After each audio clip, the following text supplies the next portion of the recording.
I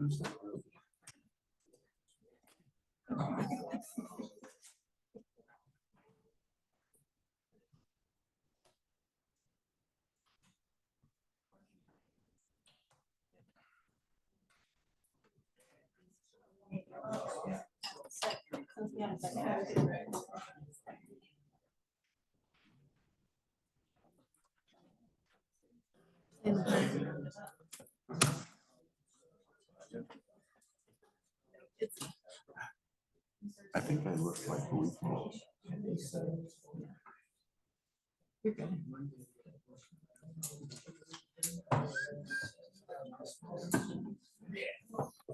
Okay. Good evening, everyone. We'd like to welcome you to our South Weber City Council meeting.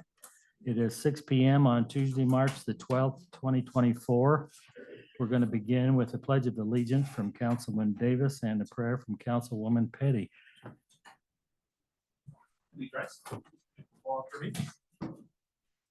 I pledge allegiance to the flag of the United States of America and to the republic for which it stands, one nation, under God, indivisible, with liberty and justice for all.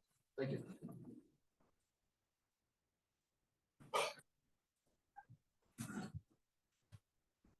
Our Father in heaven, we are so grateful for the opportunity we have to come together as a community and to discuss the needs of our beautiful city. And we're so grateful for all of our police and fire and sheriffs and military, and please bless them that they will be watched over and protected as they watch over us. We are so grateful for the beautiful weather we've been able to receive and that we are able to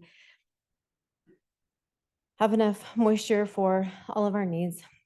We ask that will help us to keep open hearts today as we discuss the needs of our city. We love thee and say these things in the name of Jesus Christ. Amen. Amen. Thank you. We're going to make just a slight adjustment to our agenda tonight. We're not changing anything, but we are shuffling things around just a little bit. So we'll have our public comments, and then after that, we're going to take item 10, 11, 12, and 13 and place them in front of action or presentation number 4. So we'll begin with public comments. If you've got a comment that you'd like to make, we'd invite you up to the microphone, state your name and your city, and you'll have 3 minutes to respond. And we'll start with that. Anyone with public comments? Anyone? No comment? Oh.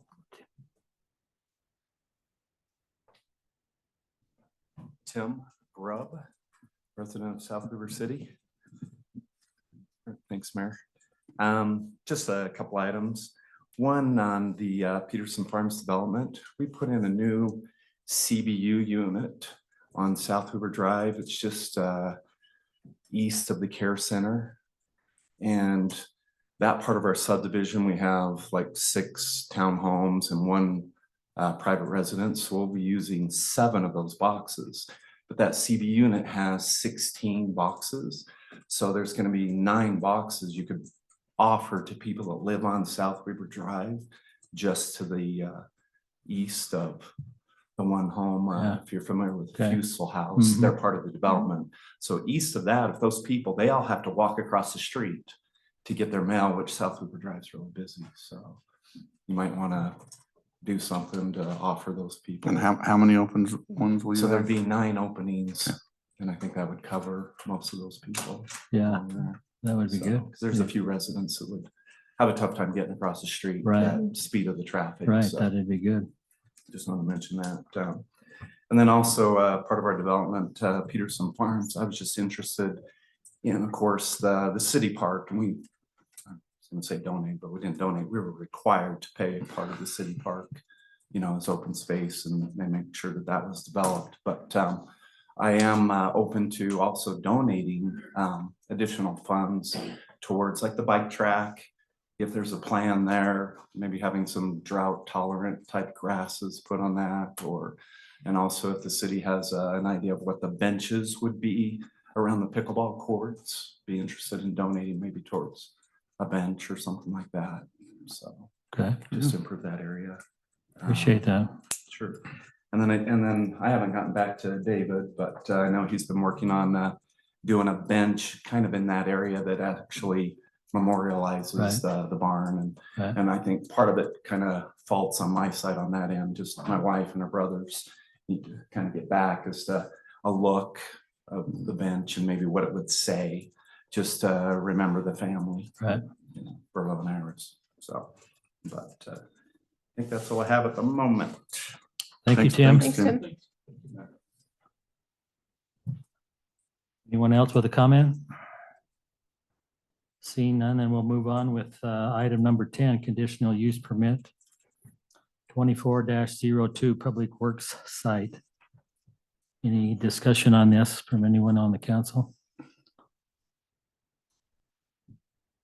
If not, we'll ask for a motion here.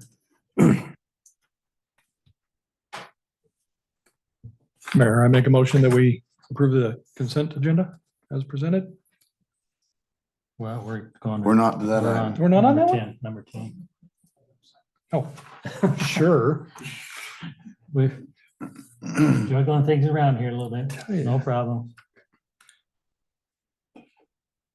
How about I just say so moved? What are we looking at? Conditional use for the public works site. How about I move to approve the conditional use permit 24-01 Public Works Site with no additional conditions. Seconded. Okay, we have a motion and a second. We'll begin with a roll call vote from Councilman Windsor. Aye. Yes. Aye. Aye. Aye. Okay, motion carries.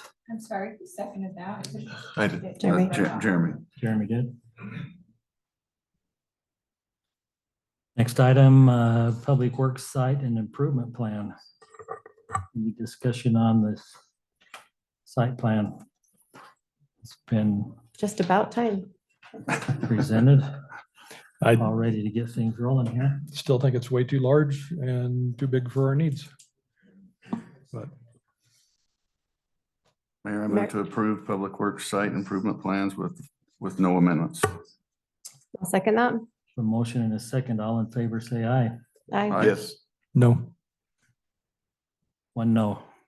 You got that? Okay, next item, public works facility partial site work approval.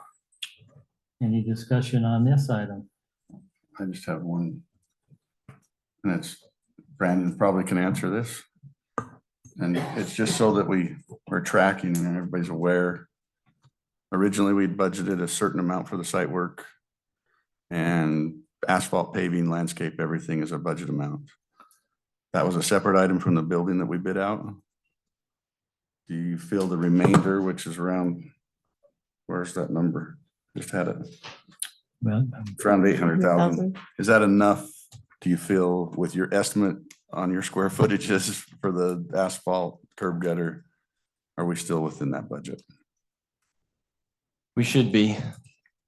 I mean, obviously, we haven't gotten actual bid numbers yet, so I guess as long as that's understood, Yeah, but but at one time, I mean, just like you do for our road projects, you're putting Right. square footage numbers and curb and lineal footage numbers together. I'm assuming we're still falling within that parameter. yes. Okay. Yes, we are.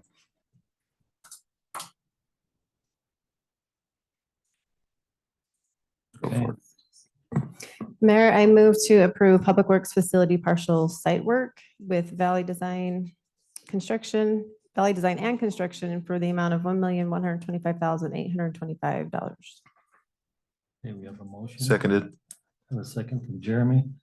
All in favor, say aye. Aye. no, Four ayes, one no. Joel, Wait, who made the motion? Angie did, Jeremy seconded. and Jeremy seconded. And one no. Okay, our last item here, and then the reason for moving these around is Brandon needs to leave, and so we'll have one more item, and then thank you for coming tonight. I know you've got a big night tonight. So, I appreciate you accommodating me, Mayor. okay, so partial 1375 East Waterline Project Agreement. Any discussion on this item? Or Give me one second. everybody understand that, what we're doing there? Yep. Yep. Okay. Look for a motion then.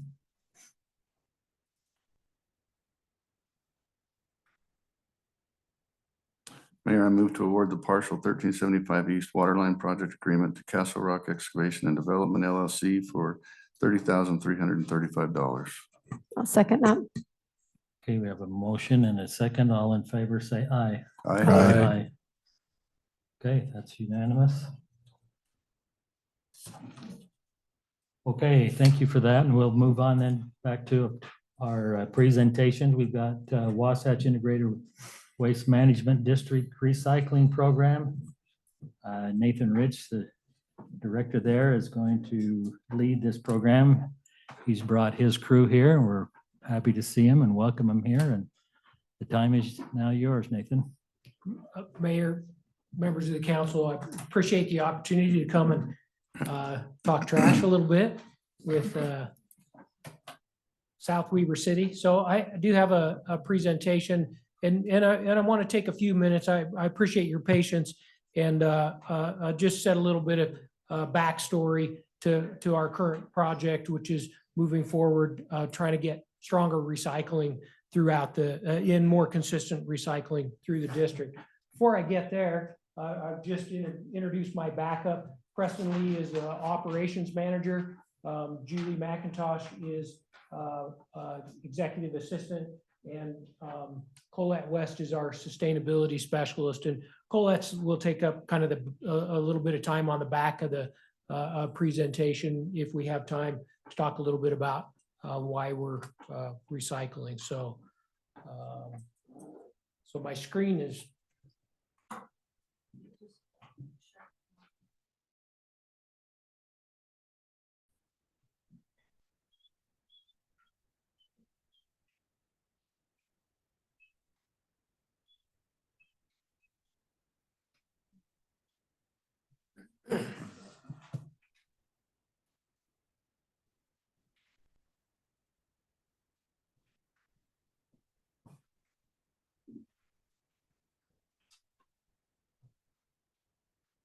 Great when they work, aren't they?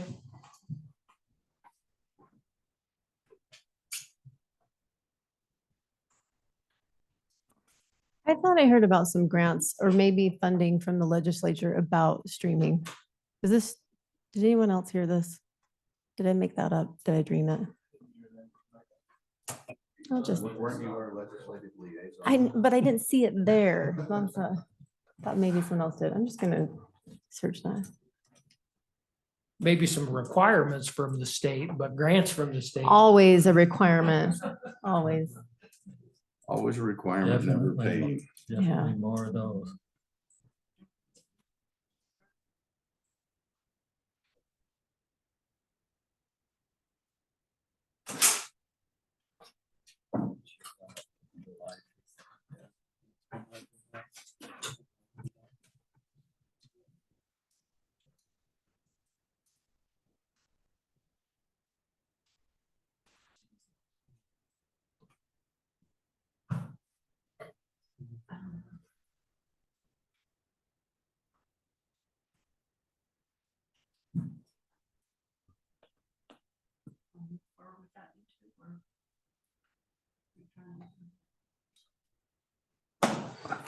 Can you give us a riveting history of recycling and plastics? I don't know about riveting, but I'll do my best. I think she's got the presentation just lacking YouTube. So it's but then I guess you won't necessarily be able to, but I'll be able to see it. But you can see it. It'll prompt me a little bit. Are we recording? We are recording, but it won't go to YouTube, so, Well, let's just proceed. If we're Yeah, recording, that's. good. Agreed. okay. I thought maybe we weren't even recording, so. Okay, Nathan, give it your best shot. He's got to get it up. He's waiting on the presentation. Oh, okay. Well, at least the members of the audience will be able to see the presentation. If I'm sure that we could make room for you on our. If you want to go road here. down. But You wanna go down and- entirely up to you. Do what? Do any of us want to move? Oh, I'm okay. I'm I'm okay. okay. Yes, she already has that. I've seen Yeah. it, so I'm okay. Yeah. Whoa, man. Well, that's a sneeze. Wow. Good thing that wasn't my screen.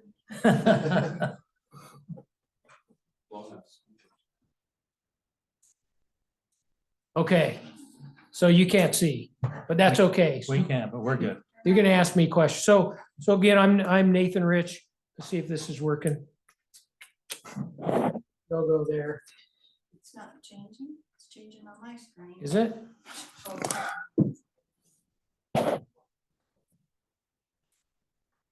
Change? Maybe Lisa can just. Well, it's not changing up there. Says it's sharing.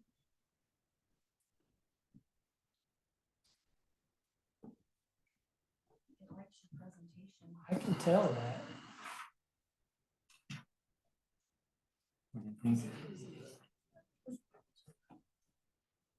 Better than the other ones. Oh, now I got it.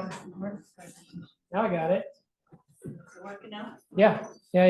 All right, so we're gonna make up a little time here, I promise, as we go through You're this. And I think you have a copy of this, so you'll be able to see some of the charts and graphs as I talk about them a little bit, and hopefully you'll find that helpful. So Wasatch Integrated Waste Management District, we're a special service district. We serve, this is a graphic, you've seen a map of Davis County before. We serve 19, actually the 15 cities in Davis and Morgan County. So 15 cities, 2 counties, with the exception of the city of Bountiful. Our mission statement, and you'll have this in your handout, I'm not going to read the mission statement, but what's important is, as it relates to this conversation, is we talk about things in our mission statement, obviously sustainable and cost-effective, environmentally sound solid waste management. We also talk about other things like treating waste like a resource. There's a lot of materials that we throw away that have value, maintaining fiscal integrity, and pursuing best available demonstrated technologies to minimize the volume and toxicity of the waste that we do create. And also part of that is public education and outreach, which is why I and Colette are here this evening. So Wasatch Integrated Waste Management District is a really long name, and I apologize for that, but it's better than Davis County Solid Waste Management. Let's see, Davis County Energy Recovery and Solid Waste Management District, which we used to be. But the integrated refers to an approach to solid waste management. So integrated means there's not one size fits all to solid waste management. And the way we approach solid waste management depends on a lot of things. The EPA has a solid waste management hierarchy. The most preferred way to dispose or handle solid waste to the least preferred, top down, reduce. So if we can reduce the amount of waste we create, best, right? If it's not waste, bonus. Reuse, recycle, recover, which is recover the energy and waste to energy facility, and then a landfill. And although we know that the landfills are least preferred alternative from an environmental standpoint, it is interesting that a well-run, environmentally sound landfill is still really the actual foundation of any solid waste system. So we're very proud of the landfill we operate. It's fully compliant with EPA regulations, but our goal is to try to divert more things from the waste stream before they end up in a landfill. We'll be talking about that a little bit more. Talk about solid waste. There's no one size fits all. Waste is local. Solutions are local. One of the reasons that the waste to energy facility operated here in Davis County, where it did for 30 years, was because we had the Air Force Base next door as a customer for the energy that we were creating. We found that our waste is actually quite different in Davis County. We have a lot of grass in our waste. So for years, we struggled with combustion at the waste to energy facility, and we got into the idea of starting to process waste. actually just to remove the grass from our garbage so that it would burn better in the waste facility. I have a picture up here that I like to show. It's a picture of recyclables, aluminum cans that we sorted out of a load that I believe came out of Kaysville. And what's unique about this picture is in this picture, there's 100 cans and only 2 of them are beer cans to drive home that point that, our waste is unique, and our waste that we see here is not the same as what you would see in other communities. So the question is, as we move forward with this integrated system, I think of it as a puzzle, and we have different pieces of this integrated system that we're operating to deal with the solid waste that comes to us every day. The major components of our integrated system are the landfill, the Davis landfill that you live in the shadow of, and we appreciate that we try to be as good a neighbor as we can, but understand there's some basic conflicts there. At the landfill, and again, that's the foundation. Another big piece of our system is our green waste composting facility, and that system is actually our largest component of recycling and diversion from the landfill. We divert about 25,000 tons a year out of the landfill while we're creating good quality compost and wood chip products. So it's a good example of upcycling, actually, where we're taking things of waste and turning it into things that have some value. The citizen waste drop-off recycling facility is another component of what we do, allow people to come in and out of that landfill without worrying about a flat tire, hopefully, or having to get a car wash. Our household hazardous waste and electronic waste drop-off facility, where people can drop off those materials free of charge, and we can make sure that they get disposed of appropriately. One of the more recent additions to this integrated waste puzzle is our landfill thrift store that we've been operating, I think, for about 7 years. So we don't divert a lot of waste through that facility in terms of tonnage, but it's a really great educational tool for people to come up and helps realize this is material that people brought to the landfill to throw away, and we actually pull it out of that material and make it available for sale. We also accept donations at that facility. Another piece of what we do is we have a landfill gas to energy project, and this is important in terms of realizing that the waste that comes to us as it decays in the landfill generates very potent greenhouse gas in methane, which is also a health and safety hazard. We have a project where we're currently generating about 2.5 megawatts of power through some electric generators that are actually located on Hill Air Force Base. We're coming to the end of a 20-year partnership with the Air Force Base. The newest piece of our integrated system is the Davis Material Recovery and Transfer Facility. And so that facility does 2 things. We use it to transfer waste, and then we also have a facility where we can sort commingled recyclables as they come to us. The big changes in our system that we've seen over the last few years, we closed the Davis Energy Recovery Facility in 2017. So 5 years now, 6 years, time's flying. When we did that, it shortened the life of the Davis landfill because we were processing about 125,000 tons per year. We went from about 20 years of life to about 8 years of life today. If we weren't transferring any waste, that facility would be full in about 8 years. The reason that's important is because the cost to transfer that waste is substantially higher than the cost to the landfill to waste locally.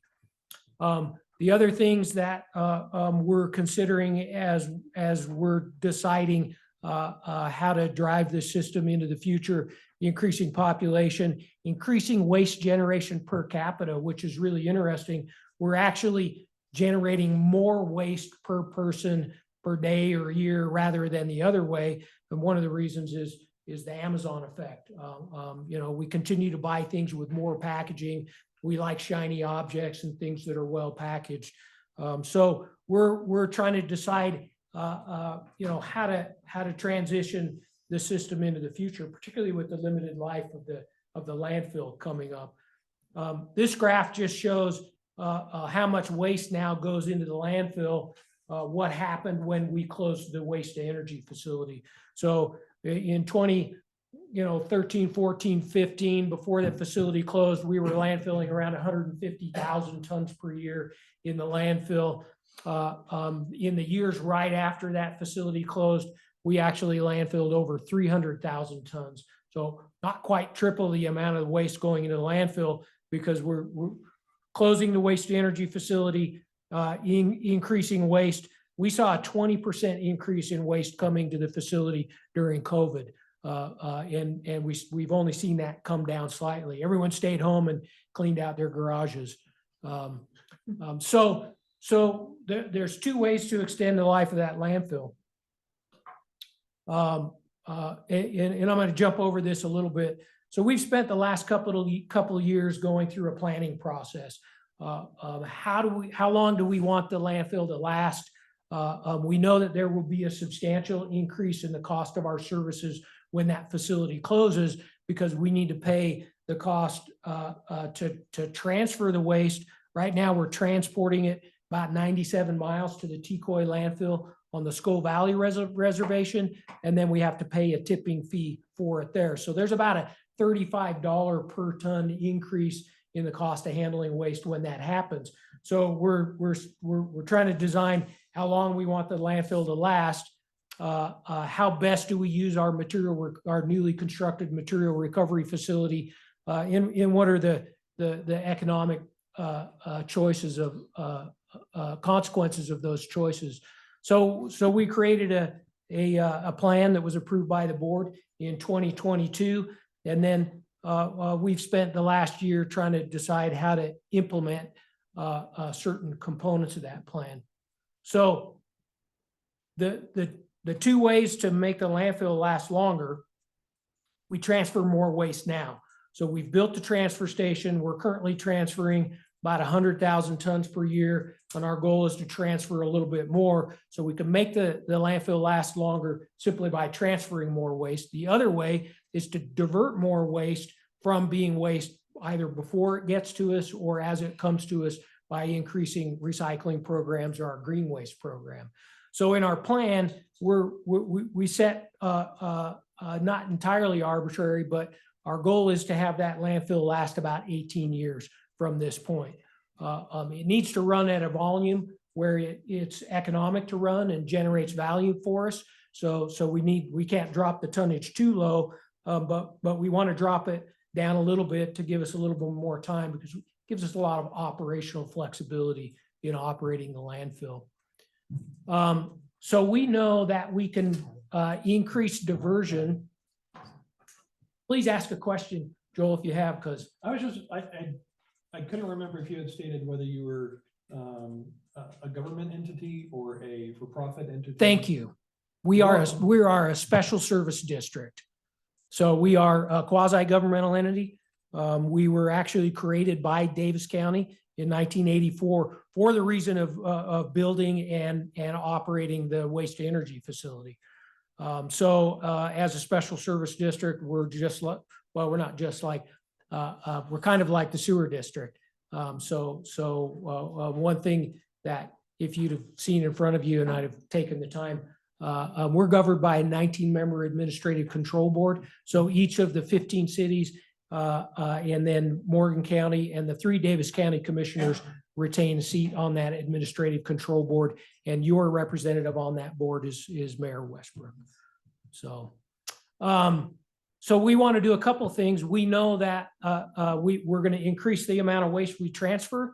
We also know that cities with well-developed recycling programs, between a commingled blue can and interestingly, you'll see with a green waste recycling program, we know that cities can divert up to about 30% of their waste before it comes to us. So the program we're talking about and we're pushing on right now is rolling out robust curbside recycling programs for commingled recyclables district-wide. So right now we have a myriad of cities with different programs. We currently have within the district 45% of households within the district, and there are about 85,000 households in the district, have a blue can at the curb. 10 of our 15 cities have programs, and they vary from 100% participation down to 30% participation. So we're making some recommendations about the best industry practice for curbside recycling programs. And we think we'll be able to provide, with cities' help, I think, industry best practice recycling program to increase diversion and frankly provide, I think, a program that a lot of people find valuable. So I have some numbers in here. What's interesting is this shows some of the diversion that our cities are currently achieving, up to about 20%. And you can see it's very hit and miss. It's a toothless. So our goal is to have uniform recycling across the communities. One thing that's interesting, and there's some charts and graphs in here that give you an idea of how much those programs cost within the district. We know a couple of things, and this is one reason that we're talking about bundled recycling. We know that, and I'm going to kind of cut to that. So bundled recycling means that if on your utility bill, your resident has a one line item and it says garbage services, call it whatever you want, waste and recycling services, and there's one price for those services, and that service should include a garbage can and the first recycling bin. Now, residents can choose not to take the recycling bin, but they pay that same value because those residents without the recycling bin are actually generating more garbage. A couple of reasons to do that. One is we know that the major cost to the curbside recycling program is the cost of collection, and that cost will be lower if everybody participates, right? So a bundled program drives efficiency. Higher participation drives the unit cost down. The other thing is it's more effective. If we actually want to generate diversion through the program, everybody participates. So if your average resident can divert about 15% of their waste through a blue can, and you have 10% of your residents participating in that program, which is about where South Weber is through the voluntary program, then overall you've diverted about 1.5% of your waste. But if you have 100% of your residents diverting 15%, then we really start moving some tonnage, which helps us achieve our goals at driving some extended life of the landfill and keeping recyclable or reusable materials out of the landfill. The other thing that's Quick question. Go ahead. You said that it's cheaper if the blue can is picked up same time as the black, basically. Correct. How does that work? I mean, do you still have two different trucks? Do you have a truck that has a separation between them? Yeah. Right now, everybody in this market area is running a second truck. I'll go down a rabbit hole, but I won't. So really what I said is it's cheaper if everyone is participating because there's less distance between the stops. And so the garbage truck is more efficient, but there will be a second truck. A couple of things happen when you divide a truck. It seems very efficient. The first thing that happens, which is terrible, is public perception. So Ogden ran divided trucks for a while, and they even put a light on top to show that it was collecting recyclables and garbage. But if a resident sees a garbage truck pull up, dump the garbage, pull forward, dump the recyclables, they're going to assume that it's not being recycled, it's just going to the landfill. And that's like one of the public perceptions things that you really struggle with in the industry. The other thing that happens is the recyclables are much lighter than garbage, but there's also less of it. So one side of the truck fills up faster than the other, and then they may not also dump at the same location. So currently now, all of the haulers in Davis County have found that running a separate collection vehicle helps. And one reason that your hauler is looking at, I think, giving some really favorable pricing to the city is they're actually looking at running collection across city boundaries.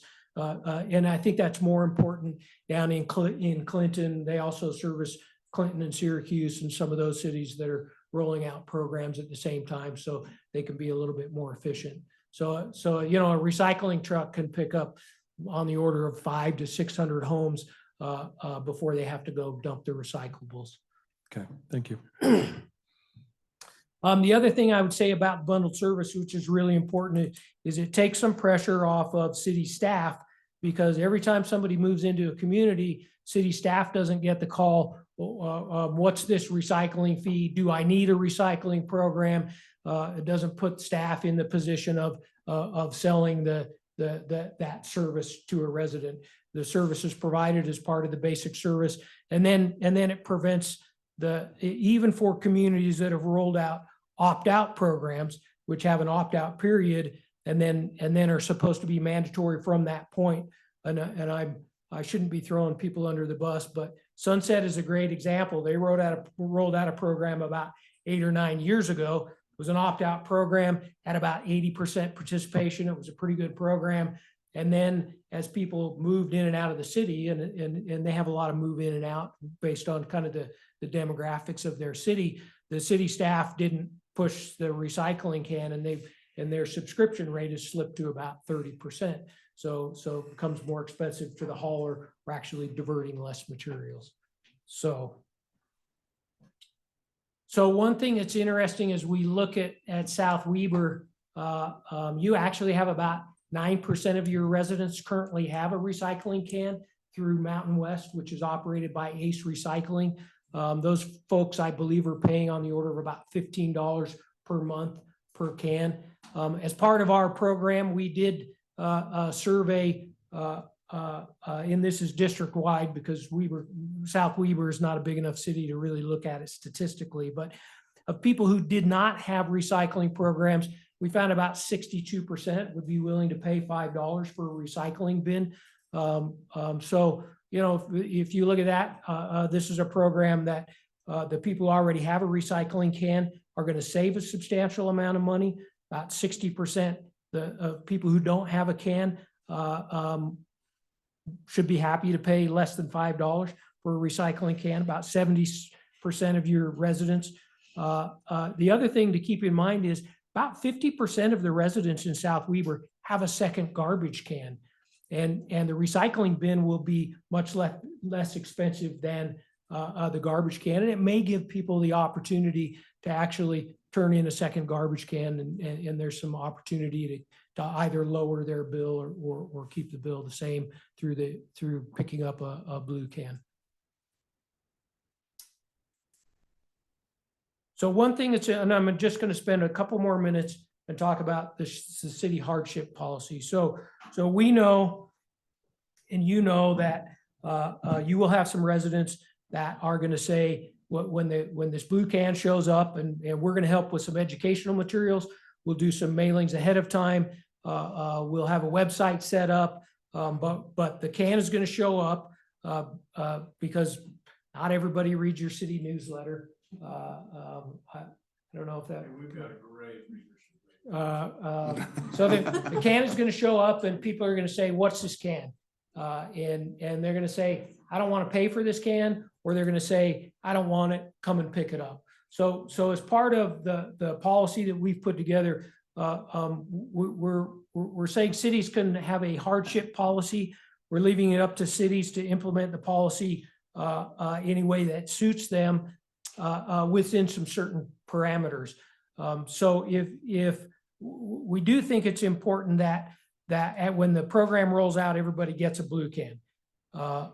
When the can comes, if they don't want the can, we would say have them come into the city, fill out a hardship form. The city is free to charge them less for that can, but they should still provide them the can. And then for folks that just don't want the can, We don't want them to have a recycling can if they don't want to have it, because we don't want to have a can full of bricks, because we can't recycle bricks, and they're tough on the machinery that we have in place up at the facility. So we can talk more about understanding how that works. And then, most importantly, at the end of the day, is we're looking for that bundled service going forward, so that when folks move in, they see there's one line item, they get a garbage can, they get a recycling can. Those are services that the city provides under that, ensures that well-performing program moving forward. So this is a process, and cities, we're at a point now where we're going around talking to cities about the program. I believe South Weber City already has some pricing, and we're helping other cities as they work and talking with their providers on what the pricing of a program might look like.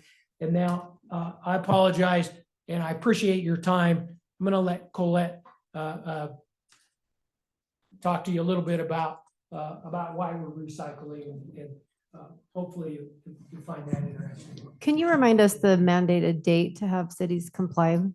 So right now, the date is July 1st, 2025. So that's part of that process. There's a lot of time. Should give people plenty of time to put it in place. Also gives us time to have this ongoing discussion, and if the board decides that we need to change the program moving forward, gives us time to consider what changes might make the program better. Thank you. Right. Okay, hi everyone. My name is Colette West. I'm the sustainability specialist for Wasatch Integrated. I've been here about 2 months.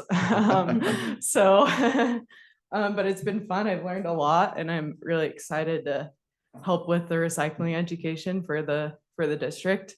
And so I have a background in sustainability. I have a master's degree from Hawaii Pacific University. And then before Wasatch Integrated, I was working at Wasatch Resource Recovery, which is the anaerobic digester in North Salt Lake. So I have a background in organic waste. I also teach the sustainability course for UVU, so that's fun. So I'll actually be talking a little bit about what I teach my students. So, but if you're a little bit like me, you kind of need a why behind why you're doing something, right? So I'm going to go over a little bit why we should recycle. So first off, well, nature recycles everything. There's no such thing as a way in our natural ecosystems. There's no landfills in nature besides the ones we've created. So nature systems are very efficient and resilient. There's a lot of organisms that recycle dead plant matter back into usable nutrients for other plants and animals like mushrooms and earthworms. So it's a very circular process. One thing's an output and it's an input for something else.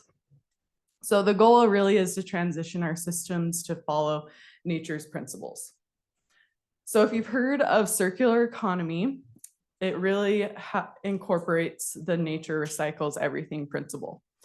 So if you look at this graphic here, really wasting a material and burying it in the landfill is a design flaw, and it creates a linear system. So it's a take, make, waste system. And the district is kind of somewhere in between a linear economy and recycling economy, with hopes to transition to more of that full recycling economy with robust curbside recycling district-wide. And to really transition to a full circular economy takes a full effort from product design stages, with that engineer thinking of afterlife of that product, to extended producer responsibility. So there could be legislation requiring corporations to take back their materials at the end of the life. So for example, when you turn your phone back into your carrier, they're going to save those precious metals, turn them into just as good of a new phone. So that's an example of a take back program in a circular economy. Circular economy also depends on consumer choice and demand, as well as material management at the end of life. So a lot of what we're doing. So, but within a circular economy, there's a lot more than only recycling. So there's remanufacturing, refurbishing, reusing, and it's very resilient because there's a lot of other inputs rather than only raw materials. So there's very minimal take Whereas in a linear economy, you only have inputs from raw materials. So it's a lot more diverse of a system. So there's three main components of a circular economy. So eliminate waste and pollution, circulate products and materials at their highest value, and regenerate nature. So an example of that is composting, like what we do with our green waste program. So putting value back into the soil. And along with preserving resources, treating waste as a resource, there's also a lot of opportunity for monetary outcome with implementing a circular economy. So according to Goldman Sachs, the circular economy could help add 4.5 trillion additional global economic output by 2030 and 25 trillion by 2050. So quite significant. And this graphic here was a study done just for Utah, looking at only recycling activities. So not the full circular process, but if we increase just our recycling efficiency, there's a lot of economic output we could gain. So a lot of value that we're missing out on when just burying materials. So what is the district doing to help transition to circular economy, recover materials? Well, we closed the waste to energy facility. We opened up and built the MRF and transfer station, and now we're here in 2024 and 2025, rolling out the bundled curbside residential recycling program. After this, we want to expand our green waste program. Then depending on how much we can divert from the landfill will determine when the Davis landfill will close and when another transfer station will need to be built. So I'm sure all of us have stood over an area with a recycling can and a garbage can with an item and had no idea which can to throw it into, right? So with part of what I'm doing and what the district is going to provide, we're going to provide signage to the residents and consistent education. So people really feel confident in knowing what they can and cannot recycle. So here's an example of signage. We're in the process of creating the signage specifically for our district. So eventually we will have signage specifically for the district. So I'm going to go over just a couple materials that we take and that we actually bale and sell to the market. So we take any aluminum, steel, we take any plastics 1 through 7, except for plastic number 3. We actually sell plastics 1 and 2 to the market. So that can be your plastic water bottles, your detergent jugs, your milk jugs, any other plastics and other paper that we don't collect, we actually bale and that goes for engineered fuel to the cement plant in Morgan. And then we also bale and sell cardboard and some mixed paper. So there's a lot of benefit to recycling some of these materials. So for example, aluminum. Yeah. Question. So on the current recycling program we have, some of those things aren't accepted. Is that going to be broadened with all the carriers that are talking about this bundling and doing that? Because I mean, we do it and it's like glass. They don't want glass. Yeah. So yeah, glass is on this example. Glass will be on the no, and we're going to give the residents information on where to find drop-off locations for glass. So glass will be moved down on our signage. But we definitely have plans to upgrade our MRF and be able to collect more material to sell to the market, whereas that material right now is going to engineered fuel, but eventually we want to collect it, sell it so it can be made into a new product. And we will communicate that as time goes on and we upgrade the MRF. So, with aluminum and steel, it saves a lot of natural resources because we're preventing a lot of mining for these precious materials. And it saves a lot of energy. So you can see by making cans from recycled aluminum saves 95% of the energy rather than producing a can from raw material. So quite significant there. We also capture cardboard and mixed paper along with aluminum and steel. It saves a lot of natural resources, saves a lot of trees, water, oil. And after they're recycled a few times, they can be composted. That value can be put back into the soil. And so with preventing, from mining for certain materials, saving energy, it's going to reduce air pollution and greenhouse gases. And from keeping, the paper and cardboard out of the landfill, it's going to reduce the methane generated. But like Nathan was saying, at our landfill, we capture about 90% of the methane and it's used as energy, which is great. So we can give our residents a can, but for this program to be really effective, education is key. So the recycling partnership, they actually found that 75% of Americans do not recall receiving any information from their local program within the past year. But they found for those who remembered the recycling communication, they were more satisfied with their service, they were more confident in their recycling abilities, and they believed that these materials were actually getting recycled, and they were confident and informed knowing where they were going. So while recycling is a great step forward when we're looking at this hierarchy of waste here, reducing and reusing is really the ultimate way to decreasing and designing out waste. So as you saw from Nathan earlier, the per ton per resident has actually increased. So we want to give tips to the residents on actually how to reduce and reuse their waste, how they can kind of take action in some of those other circular economy initiatives. So like, dropping off your e-waste at our e-waste recycling facility. And we also have a mattress recycling program and a carpet recycling program. So we have a lot of other cool ways that residents can recycle hard to recycle materials. So we want to teach residents how to reduce and recycle more along with this recycling program.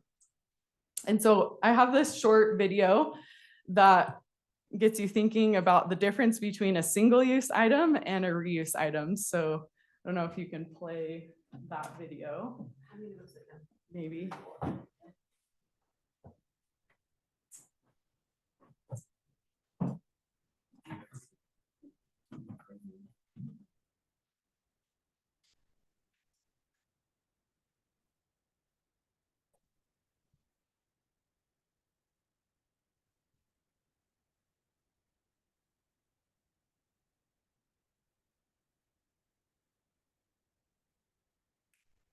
There's usually some music. Yeah, we'll just kind of hum the, right?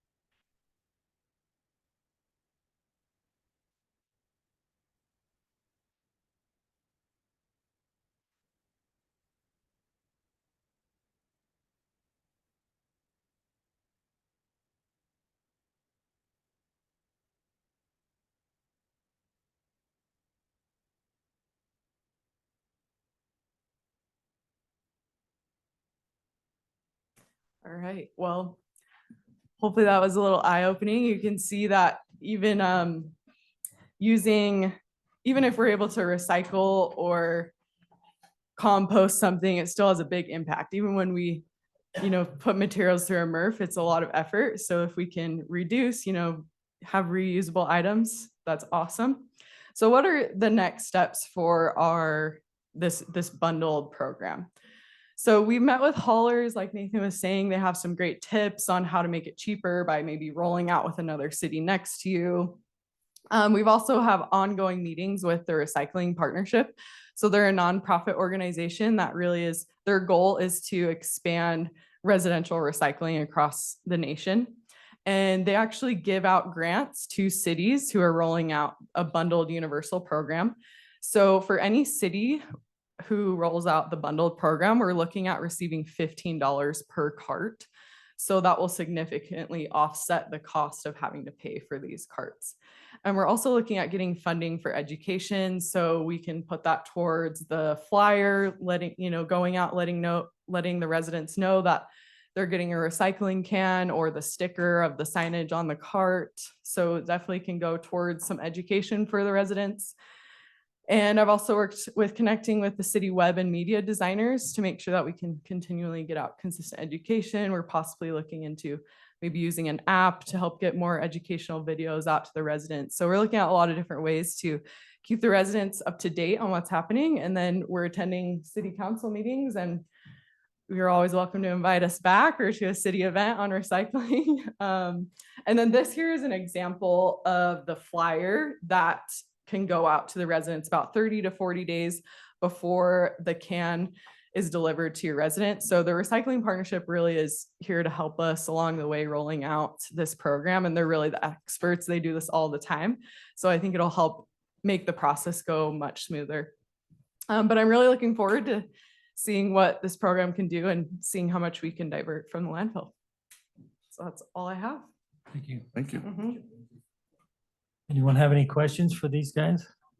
Nathan, you? Just one parting shot. We would love to come back when we're getting ready to roll the program out and maybe help host a community night and, you know, bring a couple of garbage cans and sort some material and answer questions and have some information. So we're here to help the city any way we can. So any questions you have, feel free to reach out to us.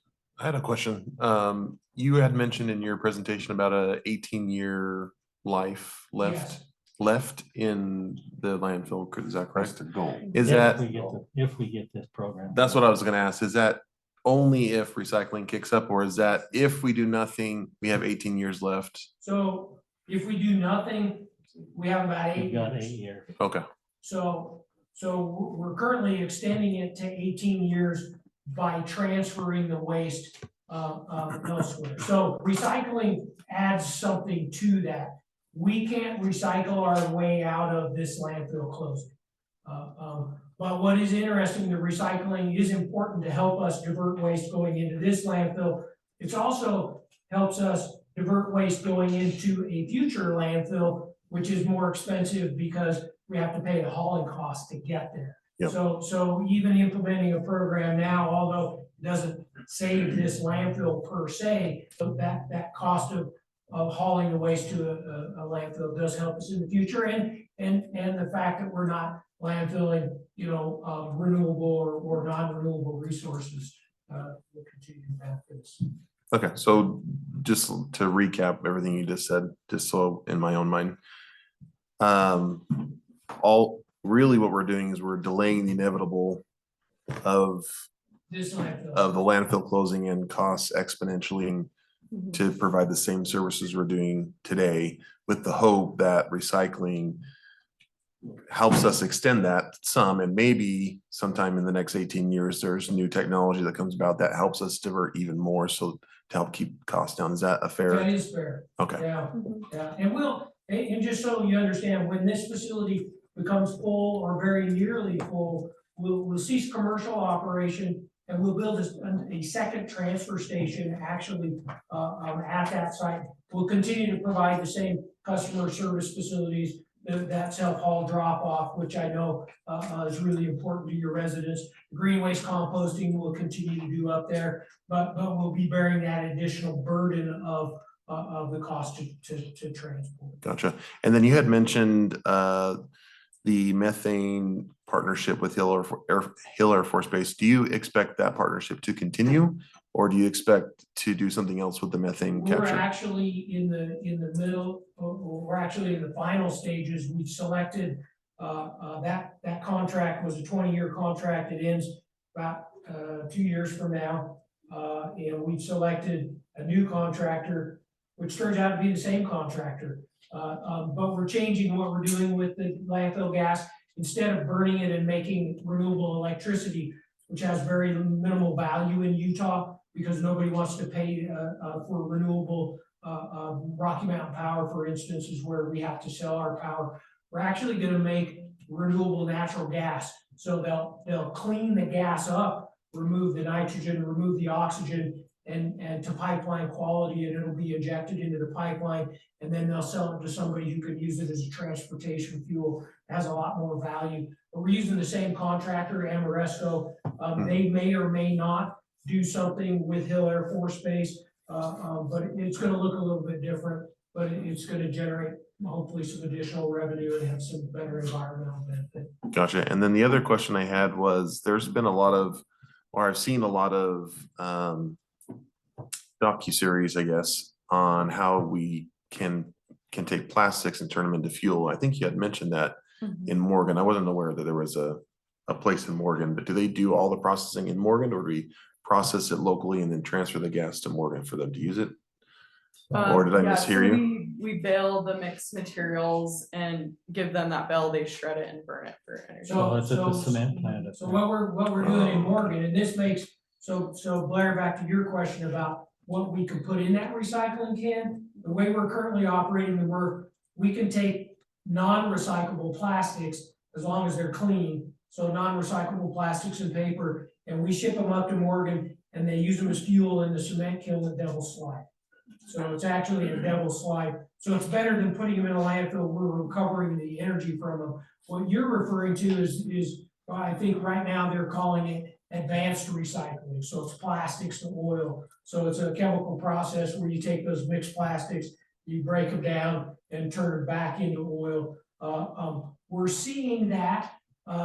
There's a new facility that began operating in Vegas. It's owned by Republic Services. So we're seeing those just starting to hit commercial viability. Whether they'll really play out or not remains to be seen. So right now we're limited on the plastics. That's why we're plastics 1 and 2 that we can actually recycle, because they grind those down, they clean them up, and then they just melt them and turn it back into the same resin.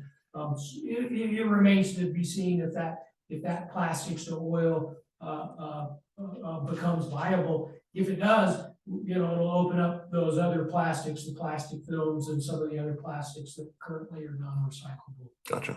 Okay. All right. That's all my questions. Thank you. Thank you. Appreciate the question. Apologize for talking over the top of you. That's okay. Should have gone back onto That's okay. I should have. Any Okay. other questions? Can we talk just briefly about general cost? Obviously, we mentioned the idea of cost per can and bundling and how that would work from a residential perspective. But any additional cost in getting a program like this started?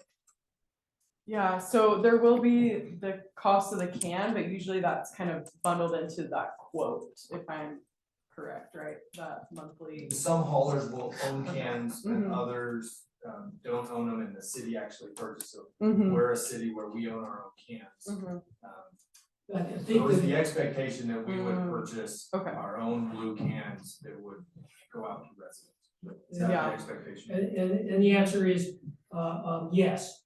So the primary cost is the cost of the cans. Mhm. We are working with the recycling partnership, and so we'll be the clearinghouse to help offset that cost, some of that. And then the question is whether you purchase the cans now or have the hauler provide the cans as part of the rollout. I think you have a lot of flexibility in how you can manage that contract with your hauler to have them do the capital outlay, but you'll still want those cans to be branded city, and at the end of the contract, the city owned those cans so that you could change hauler easily. We are anticipating that the district will carry the cost of the advertising, so generating the material and working with trying to get things into your newsletter, and then providing the actual stickers and hard material that goes to the residents.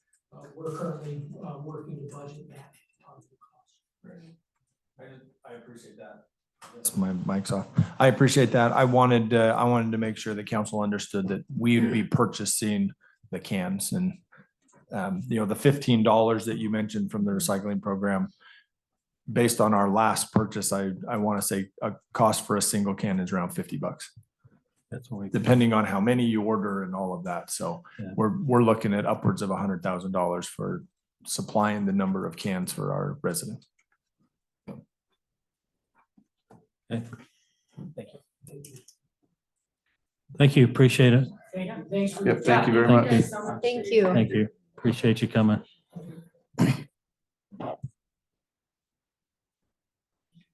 Next time we want to hear from Preston, if that's okay.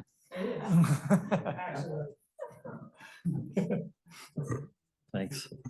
Okay, we'll move along then. Our action items, we'll go our consent agenda. We need approval on February 13th, 2024 minutes, February's checks, January's budget to actual. I actually have a few different questions, Okay. Mayor. So mostly probably for Marin. I have, on page 10 and 11 of the packet, we have a charge for Cintas first aid stations. And I know that this is, somewhat typical practice, but in looking at the charges that we paid for our first aid between the shops, the FAC and City Hall, we paid $300. If I added that up right, for 1 month. Actually, I didn't add that up right, but we paid a lot for first aid supplies. And if you look at our next line item that I put down, the Lodge copier contract, we spent more on first aid than we did on our copier maintenance, which is something that we use every day. So are we under contract with that? I know that correct me if I'm wrong, but basically we have the first aid stations at each place and then they come in and stock it for us and verify if something's expired or not, right? Correct. Okay. Yeah. Or do we have a contract with that or is that a month to month thing? Does anybody know? I'm not sure exactly. I believe it's month to month, but I don't know that. Normally Cintas First Aid comes in and they just go through, it's not a contract basis. But it's usually someone you've used in the past. That's what my company does anyway, and they go through and anything that's been used, they replace. Or expired and Mhm. replace. Right. And then there's a list of recommended items to have. And that's all they do. So I mean, I thought it was fairly reasonable, but. Okay. I just felt like it was kind of a lot for the number of people that we have here. But if everybody else is okay with that, I will. Any thoughts on that? Are you suggesting we look into it? If I'm being too nitpicky, I want to know. I just felt like that was kind of a lot when you looked at how much we paid over the last few months. That it added up. And I think there's 2 or 3 companies that do it, or we have to do it ourselves, one of the 2. Right. But we're so small. I feel like we could probably do it ourselves. But that's just a suggestion.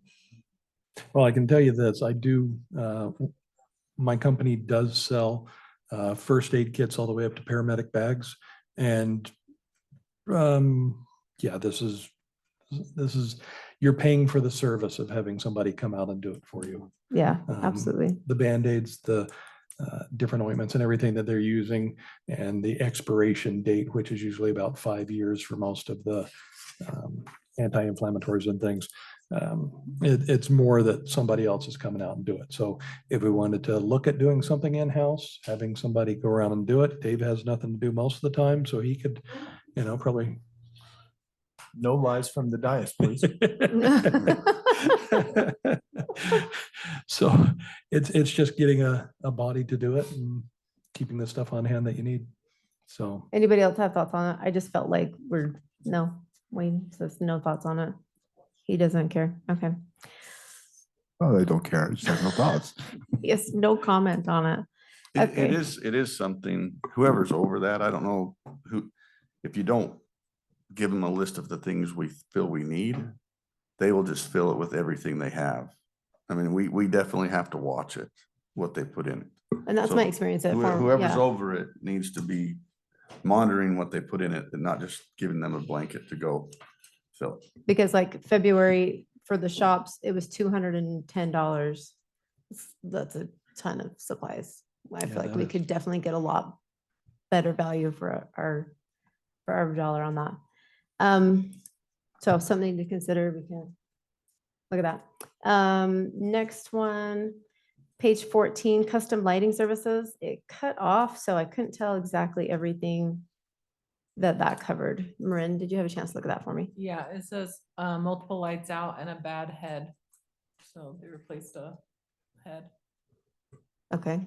on a street light somewhere. On the street light. Yeah, on the street light, but okay. Thank you. Next one, our snowplow contract on page 15. We had discussed this. I'm trying to remember how long it's been.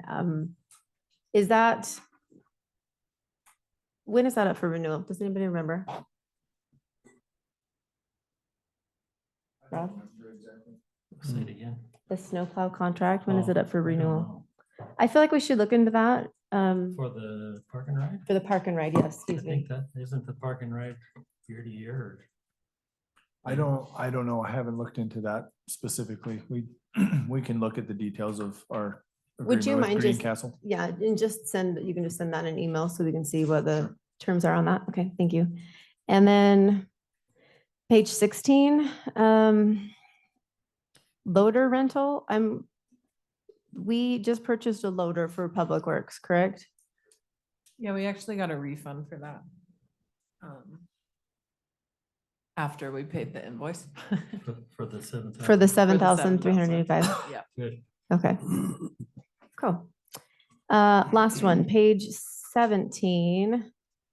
Can someone tell me what the I Spy Fire subscription is? It's a secret. I'm sure Cole can, but that's a software, I believe that it is. It's our, it's our dispatching software. So Okay, when Davis Dispatch or any dispatch center dispatches us to a call, that's how we get it. So that's our stuff with Weber County, our mutual aid contracts and all that. okay, perfect. So going forward, is that going to be No. 650 a month or? Yes, moving Okay. forward, it should be 650 a month. Okay, perfect. Thank you. Yep. That's all I had on that, Mayor. Thank you.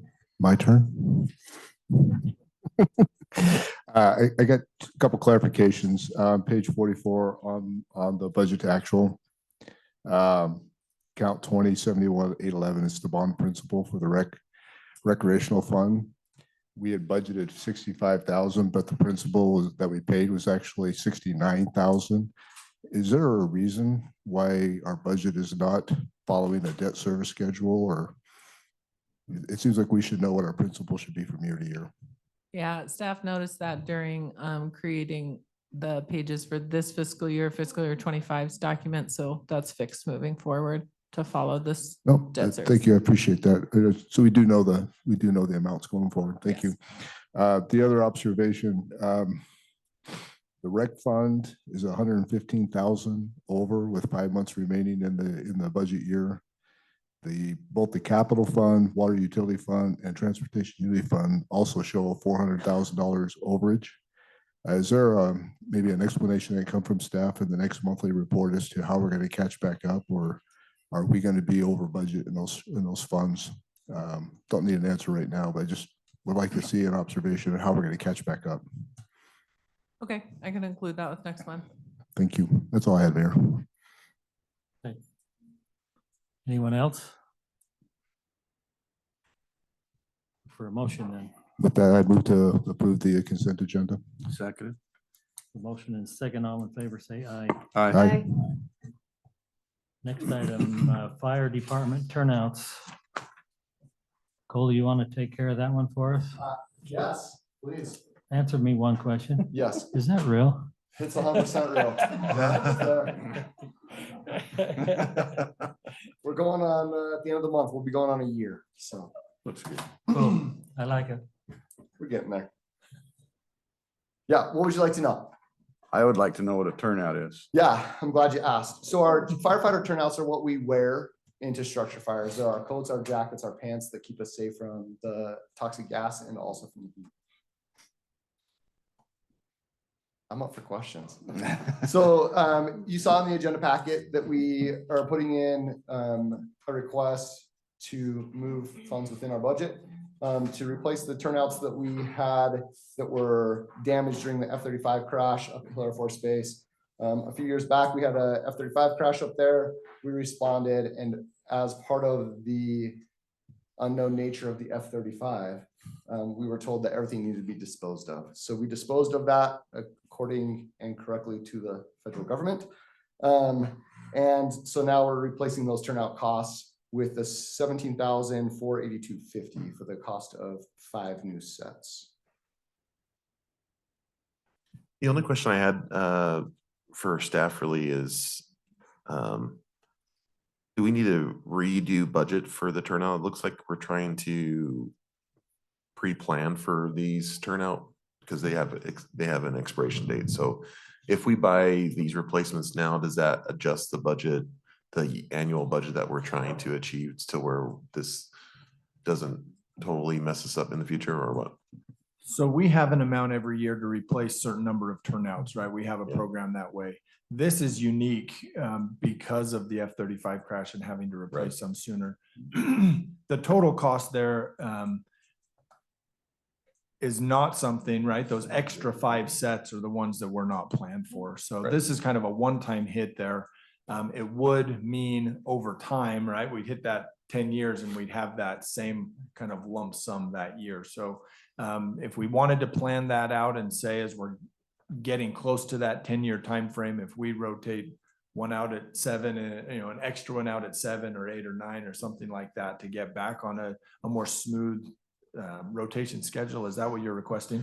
Well, I just wanted to know if we had to make an adjustment to our annual budget because we're replacing more this year than we initially anticipated. Does that mean that every 10 years from this year, we're going to have a much larger budget for turnouts because now we have to replace? That's 15? exactly what that would mean, yes. Okay. And our current budget did not anticipate it. So Sure. The F-35 crash happened almost a year ago. The fire department has been working with Hill Air Force Base and the federal government, really pushing, and all of the departments that responded on that event have been pushing the federal government to take on this cost. It's been a year, but they eventually said, no, you have to do that, which is consistent with mutual aid agreements across fire service, is that you go and respond somewhere else, whatever happens with your equipment, you take care of. And that's just kind of how it works. The hope is that we would not have to do a budget amendment this year for the entire 18,000. That's what Cole mentioned, is that we think we can kind of adjust line items within the fire department to cover as much of that as possible. We won't know until the end of the year the exact budget amendment number that would be needed.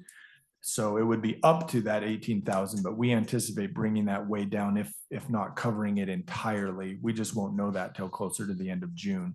So what's before you is essentially recognizing we need to replace them. We need to take on that cost. We don't know the specific number for a budget amendment until later in June. We hope to smooth that out with our own budget numbers already and just shift what we were planning to do with some of those other line items and use it for turnouts. Got it. Okay, thank you. Yeah, Dave, I'm supportive of the recommendation right here. Thanks for clarifying. The background memo I had didn't have the amount or how many in there. So I appreciate you explaining that. But for me, prospectively, I would like to know for which line items in the fire budget you're actually going to borrow money from to cover this expense, so I can see how my budget is being reflected for this change. Generally speaking, I'm going off your word that there's $17,000 or $18,000 of available funds to be able to cover the cost, but I'd like to see that in the future, how that's coming together. That's a question that Derek will have to answer, in how he manages that fire department budget and what specific line items he would adjust. So I can work with him on kind of a plan of attack there. Myself and Derek have talked about trying to obviously be as fiscally responsible within that budget as possible. To even if we have to postpone some things to make sure that we cover some of this cost, because obviously we don't want to pass this on out of the general fund. That's not our goal. So we're just looking to figure out which funds we can pull it from so that it makes the most fiscal sense to pull it accordingly so that we don't overrun that budget because we could pull it from some vehicle replacement and maintenance. But heaven forbid we get to the end of the year and then we need vehicle replacement and maintenance and then we overrun that budget. So Appreciate that. I guess I'm coming more from, I'd rather you not sacrifice something that I think we really need in order to have this. Yeah. I'd rather amend the budget so you can have both. Yeah, I appreciate but that.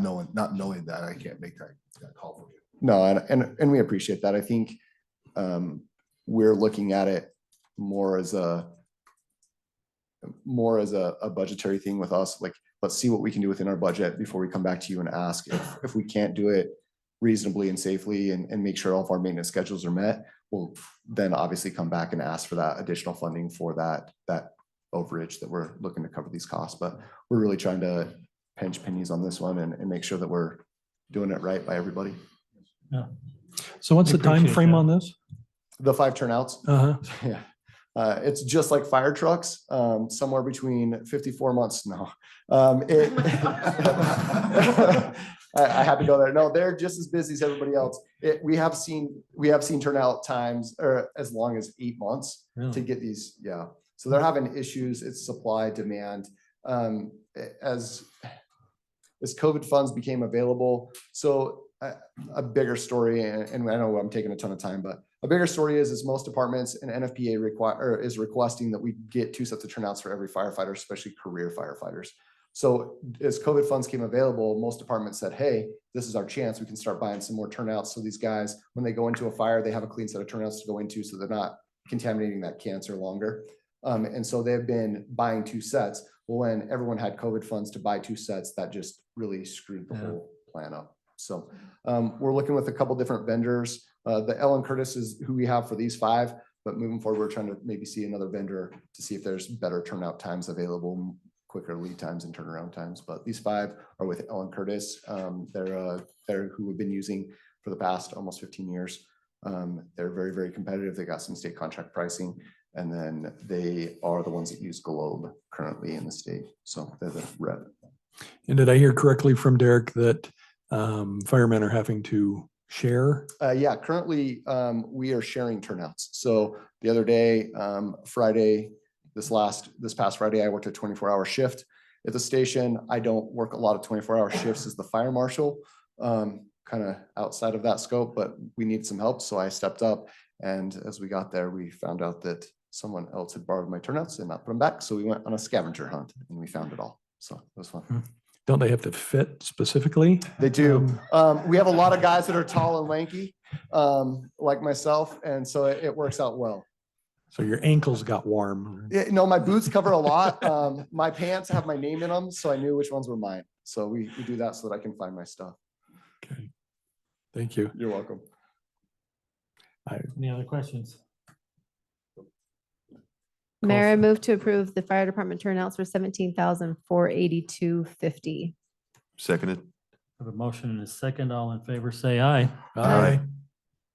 Thank you. I'm just going to stand here because I think the next one's mine too. Okay. Good idea. Ordinance 2024-03 fireworks restrictions. Any changes to the restrictions that we've had the last few years? No. Currently, we're just going to stay with the same restrictions as we have in the past. We updated the map to make sure it's the current map for the current cycle. It's east of 89 is going to be restricted due to the fire danger over there, and then down on the west side and along the benches. So up along Cedar Bench and some of those areas up there, we're restricted that, any of our foothills. So it's nothing's changed. We're still restricting the aerials just due to the fire nature. We hope that we're not going to have a bad season this year, but usually after a wet season, we have a real high fire bad season. So yeah.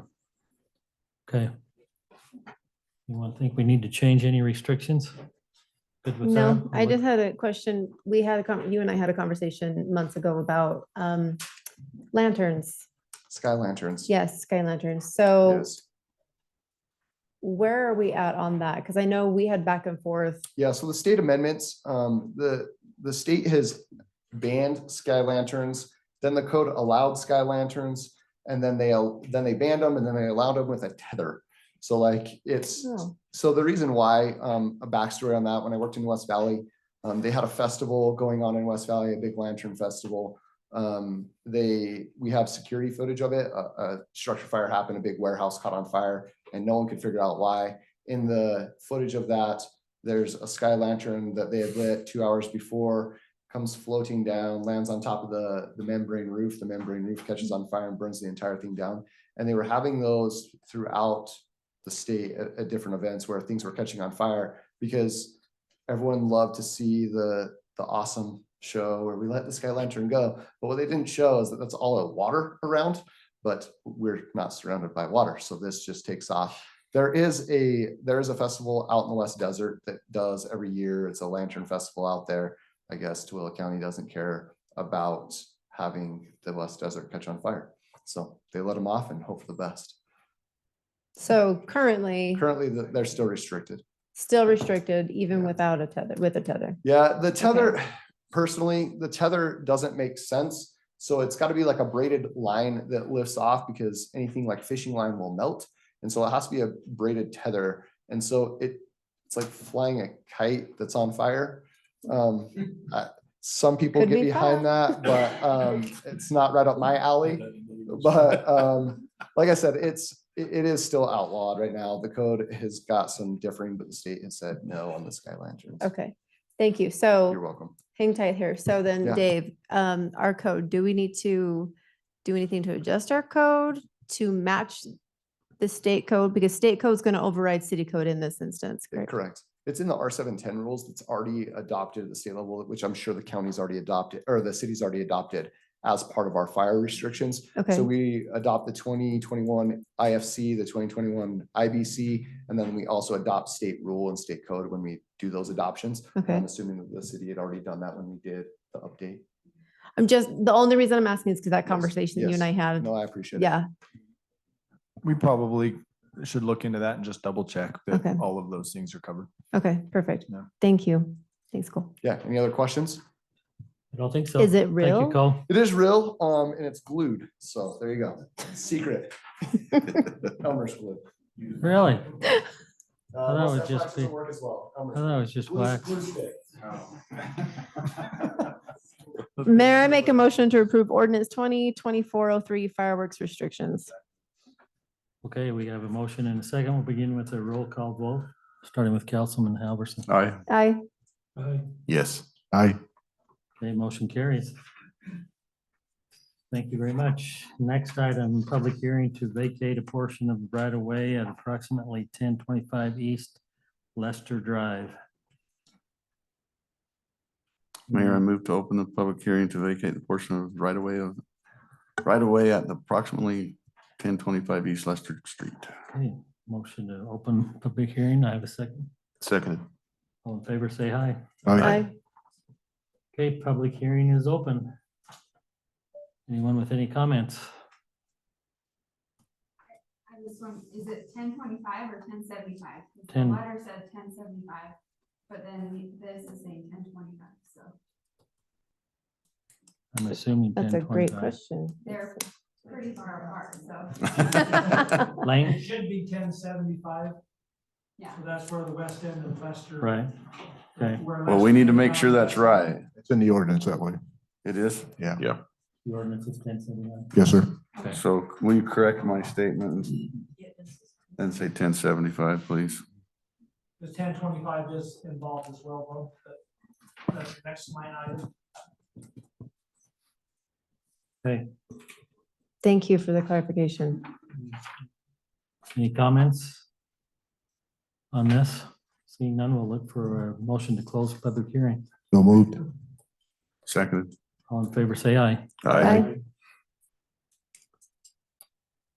Okay, ordinance 2024-04, vacating a portion of the right of way at approximately 1075 East Lester Drive. Any comments on this? Just a quick question, just kind of confirm, there are no city utilities existing within the vacated area?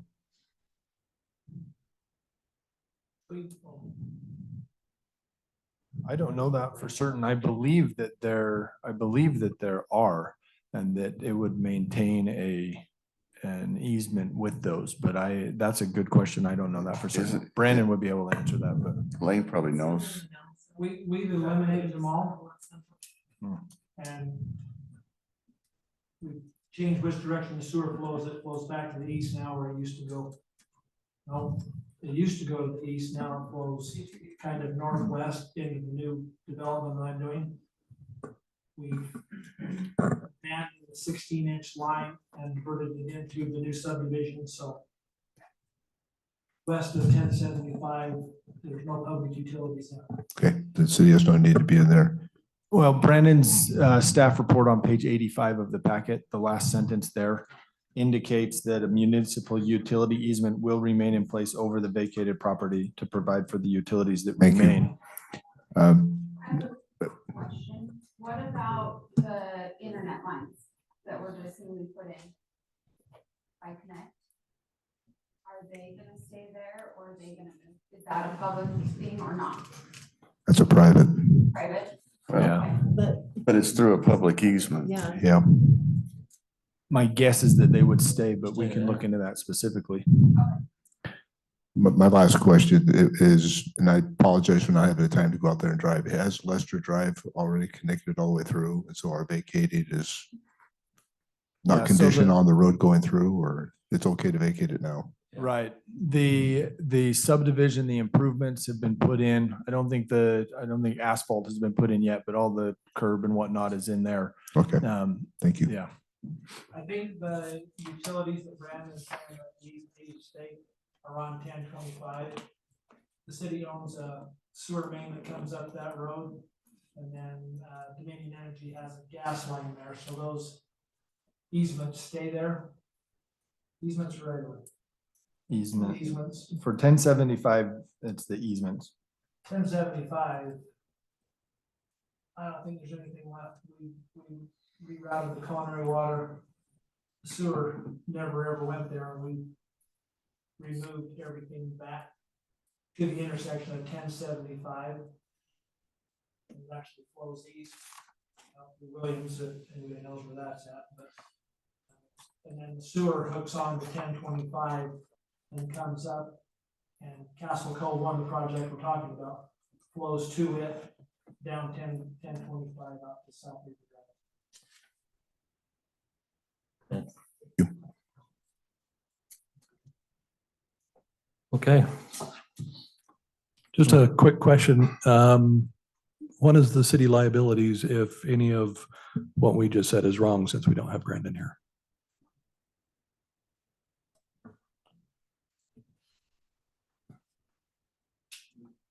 Property and what you're referring to, that services being provided. Yeah, with the The rest easements of it. themselves.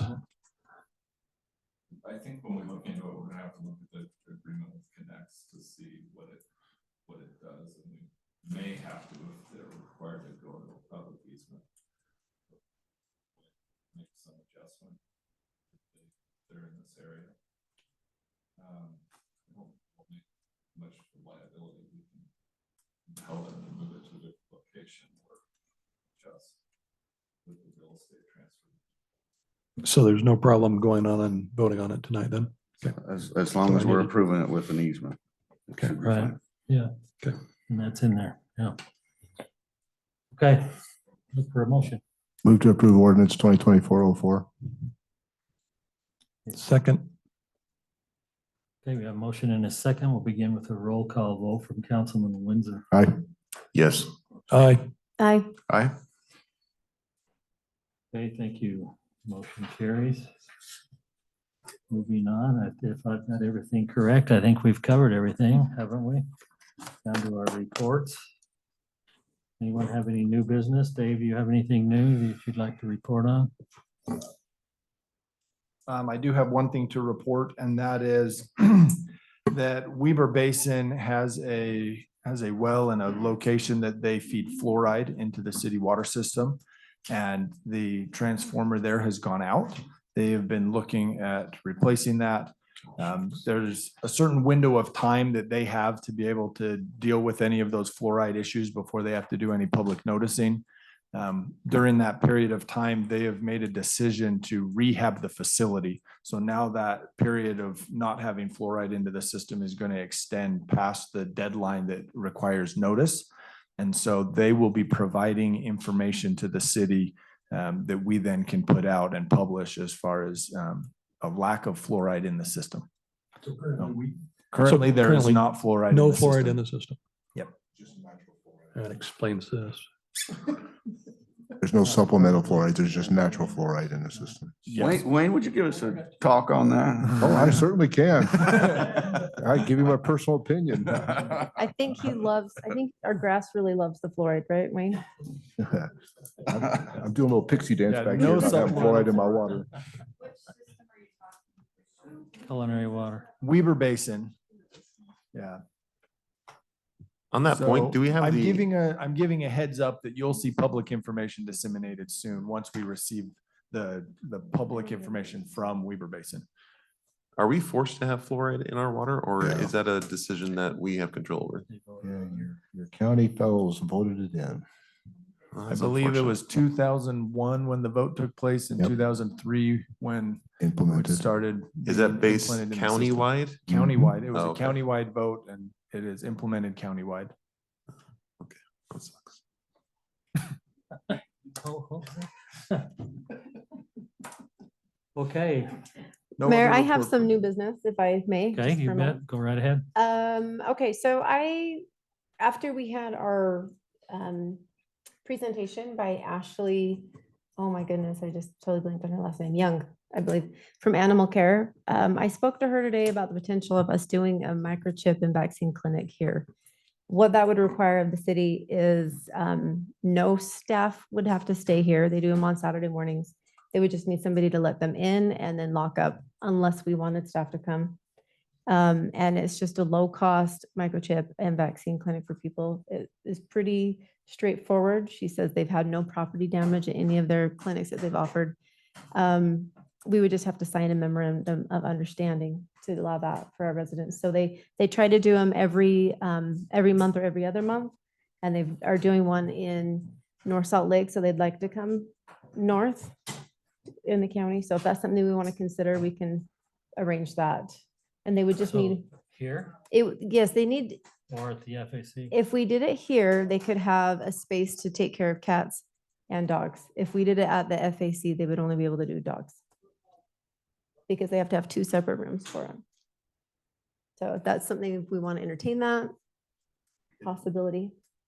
Did she have any kind of estimate on like how popular that was and what kind of traffic we could expect? It has been fairly popular. In fact, I went and did it when they had it in Clearfield. And it was just a steady stream of people. But You've you been chipped?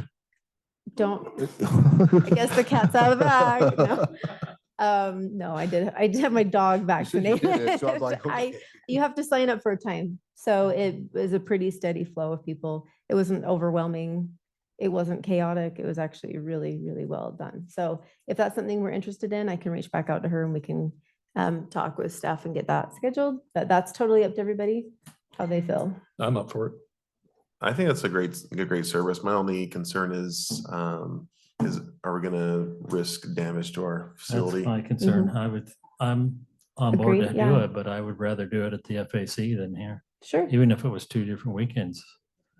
Okay. You know, cats one and dogs the other. Yeah, That's the way they've got to do it. I just don't think this is the place to sure. have it. Anybody else? No, I just agree with that just because we've got allergies and stuff for the staff that actually works here the rest of the time. And it'd be difficult to get it out for anyone who suffers. So yes, at the FAC. FAC Yep. to do one. Definitely. Okay, I will reach out to her then about that. Thank you. And then one other item, and I promise it will be brief too. The health department offers, they have a department called Aging Services that they offer a lot of different things. One of them is the Meals on Wheels, but they also do their lunches down there would be the equivalent of our senior lunches. So if we ever needed help providing senior lunches, they could provide that for us in the future. They also have programs where they will train people to do any type of fitness classes, and they hold them there at their different departments or locations for the health department, but they also would go on site. So if we ever had a desire to have them come do those for our residents here, then we also have that option. So something to consider. That's all my new business. What kind of classes did you say? Exercise classes. They do Tai Chi, yoga, resistance, strength training type stuff. And if you want to get certified, she said that they will certify you, Michelle. Okay. Okay. Yeah. Okay, council, committee reports. I know we're just getting some of our committees up and going, and I don't know if anyone has anything to report, but we'll quickly go through if you do. Wayne, we'll start with you. Quickly, okay, I'll see how I can do this. It- Finance but committees. just quickly, If you've got time, I want you to have all the time. you can. Ron. Finance Admin Committee had an opportunity to meet. We had an agenda of, if you remember all 5 things. Let's start with the auditor. The council asked us to go back and consider the auditor's contract. As we read it further, It says they are contracted through their services are contracted through the fiscal year 24, which means they can do the audit on this year's budget, which means their contract isn't up until next year. So we have a year in which to make that move. But the recommendation of the committee was that we went through an open selection process 3 years ago, and there seems to be favorable attitude towards their services. So we asked staff to go back and seek a cost proposal, but a cost proposal for extending their agreement to bring back to council for consideration a year from now. Any questions on that one? We talked about our roles and responsibilities and gave staff a list of about 10 items that they're going to consider put together, and but that will bring that back for the council's consideration is what council agrees to what we should or should not be doing. We did talk about the cash flow, and we made a lot of headway on the cash flow estimate, and Marin's doing a fabulous job on that, and she's been asking me lots of questions, but she's doing a great job in pulling that together. So we'd look to have some more information on that.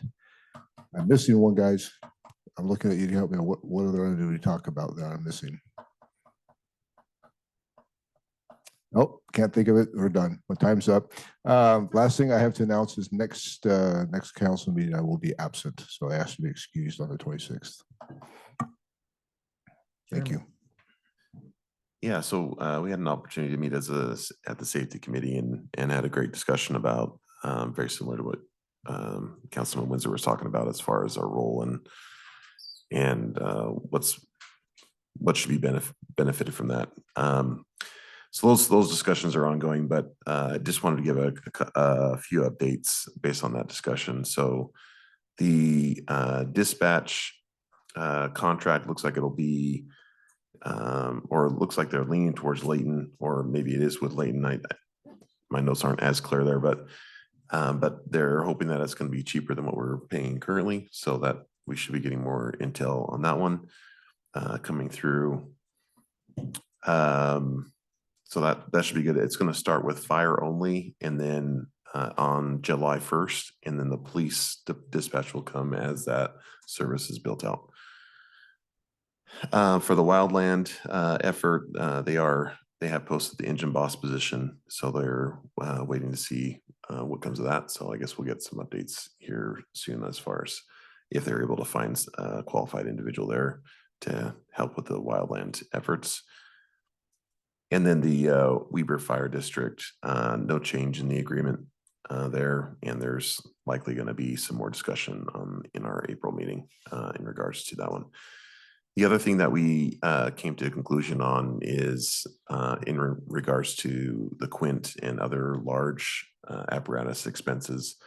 I've asked David to turn that into more of a combined discussion among all council members, since we felt like with only 2 council members present in the committee, it would be more effective and less redundant if we all got in the same room and discussed it at once, instead of Joel and I coming back with our opinion and then maybe one or all of you having a completely different opinion.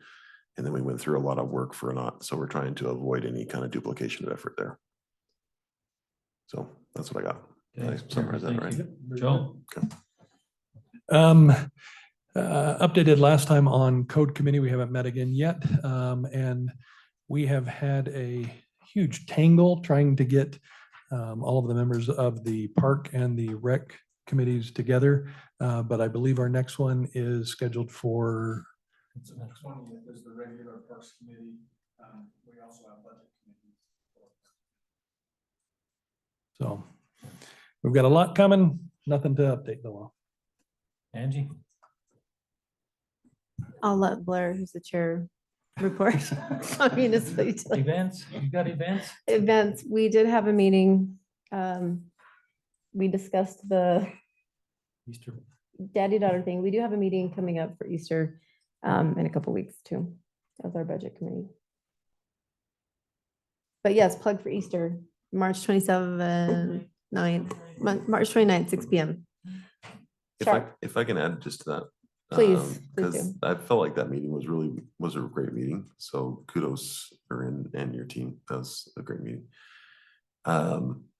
One thing that was discussed was the first concert in the park, and that seems to be lining up really well. But one thing that we also talked about is looking at possibly introducing like local, I don't want to say acts, but local talent to give the bands breaks in between songs, because that was something that was brought up in the meeting, that they were just getting worn out.